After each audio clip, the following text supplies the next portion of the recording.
Oi cinéfilos, meu nome é Carolina e bem-vindos a mais um vídeo do Assista um Filme. No vídeo de hoje eu vim falar sobre um filme que lançou já faz um tempinho, que é o filme Tetris. Durante a década de 1980, o empresário e programador de jogos Hank Rogers se vê obcecado pelo jogo russo Tetris. Com o objetivo de comercializar o jogo, Rogers acaba comprando a licença do jogo dentro do Japão, porém isso acaba envolvendo ele numa grande conspiração envolvendo várias mentiras e corrupção. Dessa maneira, o empresário se vê obrigado a comerciar não só com a empresa rival da sua, mas também com a própria KGB. Apesar de trazer como título o nome do game, e ao contrário de diversas outras adaptações, principalmente essas mais recentes, o longa não foca na história do jogo em si e conta na verdade sobre os bastidores e as brigas sobre o licenciamento do jogo, focando bastante justamente nas brigas que envolveram essa grande negociação para conseguir comercializar o jogo Tetris. E claro, o ponto alto dessa história que chega a ser completamente maluca é justamente o fato de que ela se passa no contexto histórico da Guerra Fria, ou seja, faz com que seja necessária a negociação com a União Soviética.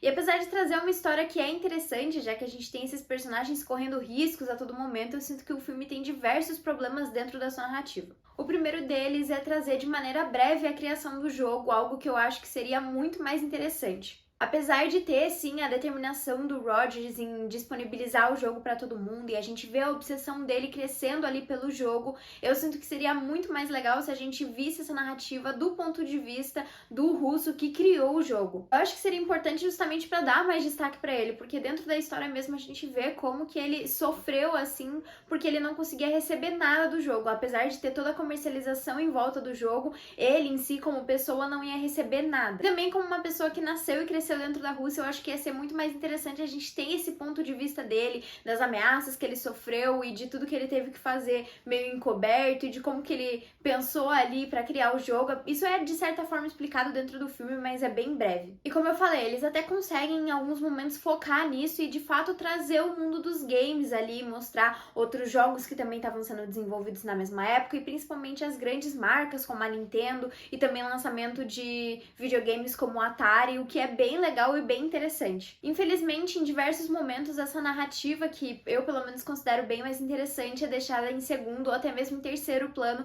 justamente para focar mais ali na Guerra Fria. E não é um filme sobre a Guerra Fria, eu acho que eles ainda conseguem manter bastante o destaque para as negociações, mas em vários momentos ele vira meio que um filme de espionagem político e eu acho que seria melhor se não fosse dessa forma. Outra questão que eu acho que o filme peca muito é em maneirar ali os perigos que os personagens estão passando. Em diversos momentos eles estão passando por situações extremamente perigosas, que, meu Deus, eles podem morrer, a família deles podem morrer. Em outros momentos as situações parecem ser tão perigosas quanto, mas são completamente tranquilas e não condizem ali com aquele mundo que eles criam dentro do filme. Eu digo mundo porque, claro, dentro desse filme tem uma hollywoodização, assim, da União Soviética e dos russos, então os russos são malignos, eles espionam todo mundo, eles ficam dentro de uma caverna ali, escutando o que todo mundo tá falando, e tem esse exagero. E todos esses fatores acabam quebrando ali a conexão entre o espectador e o filme, te fazendo questionar sobre tudo aquilo que tá sendo apresentado. Claro, isso também acaba quebrando ali aquela essência de urgência que é apresentado ali no começo do filme, de que eles precisam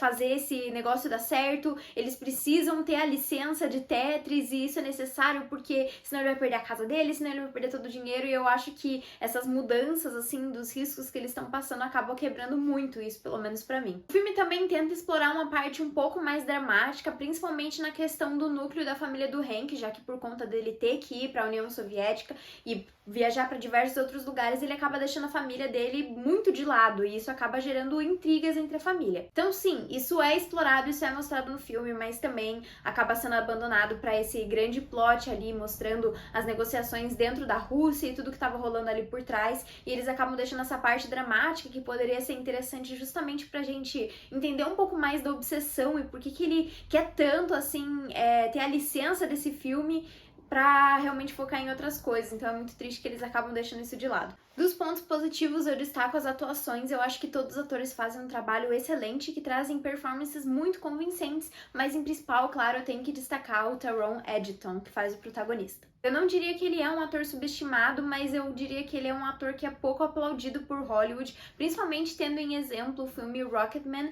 em que ele dá a alma numa performance excelente e ele não é nem mesmo indicado à categoria de melhor ator dentro do Oscar. Em Tetris, apesar da performance dele não ser tão impressionante quanto em Rocketman, ele ainda assim traz uma performance maravilhosa e consegue conquistar os espectadores com muita facilidade. Eu li uma crítica que descrevia a performance dele como autêntica e eu não poderia concordar mais. É muito fácil acreditar que ele é o Hank Rogers e, de certa forma, até comprar um pouco ali do motivo dele querer fazer com que esse jogo dê certo, dele ter ali uma pegada meio emocional, de ver realmente a capacidade que esse jogo tem e como ele é maravilhoso. A gente entende, de certa forma, a paixão que ele tem por ele ser um programador, um desenvolvedor de jogos também, então eu acho que nisso é muito interessante. Mas eu vou ser bem sincera, teve diversas vezes no filme que eu comecei a me perguntar, meu Deus, é tudo isso por conta de um jogo? Tipo, será que vale tão a pena assim? Talvez eu tenha assistido esse filme num momento ruim, talvez eu devesse ter assistido em outro dia, talvez eu tinha umas expectativas sobre ele e como eu achei que ele ia ser, eu acabei me decepcionando. Talvez eu não devia ter assistido ele depois de ter assistido na noite anterior o filme Air, que eu me apaixonei completamente.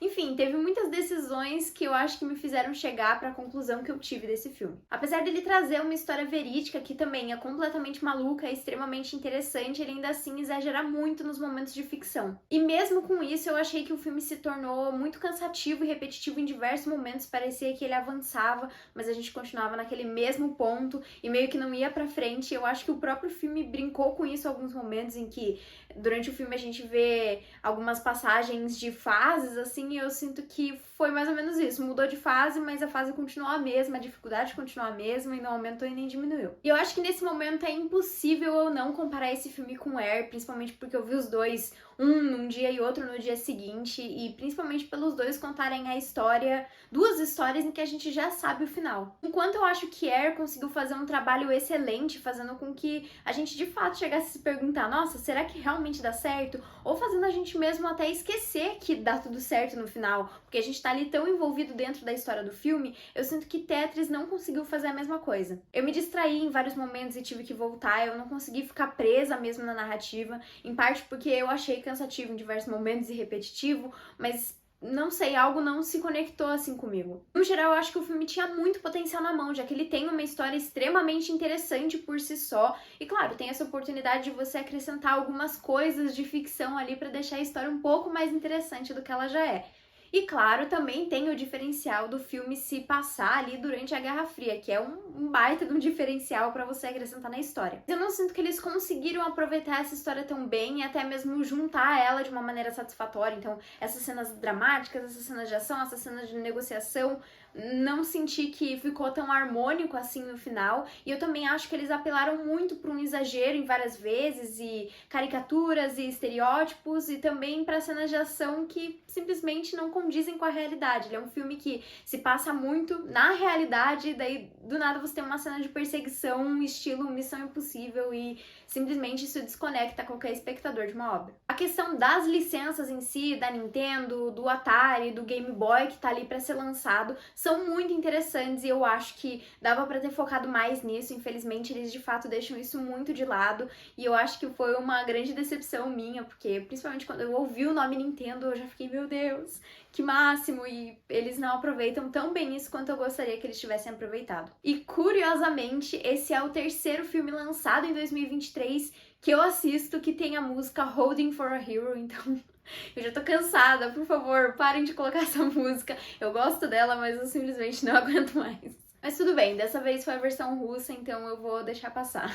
Mas bom, esse filme não foi pra mim, mas eu acho que pode ser pra muitas pessoas. De certa forma, ele ainda assim apresenta uma aventura completamente maluca, mas que de fato aconteceu em partes na vida real, então eu acho que tem isso de interessante. E quem gosta de Tetris e quem gosta mais dessas questões de programação, desenvolver jogo e tal, talvez podem gostar. Quem gosta mais de filmes que tratam sobre negociação também pode acabar se identificando ali com a narrativa. Não sei, não achei ele um filme ruim, mas também não me apaixonei por ele, não achei ele um filme espetacular. Bom, e pra mim esse filme tem uma nota de 7.5 e ele tá disponível na Apple TV. E se você gostou do vídeo, não esquece de curtir, compartilhar e comentar o que você achou de Tetris, se você gosta de filmes que contam da adaptação, falando mais ali dos bastidores e não bem uma adaptação. E também eu vou deixar aqui linkado o vídeo de Air, pra quem ainda não conferiu, porque já tá disponível aqui no canal. E foi isso, pessoal, até o próximo vídeo.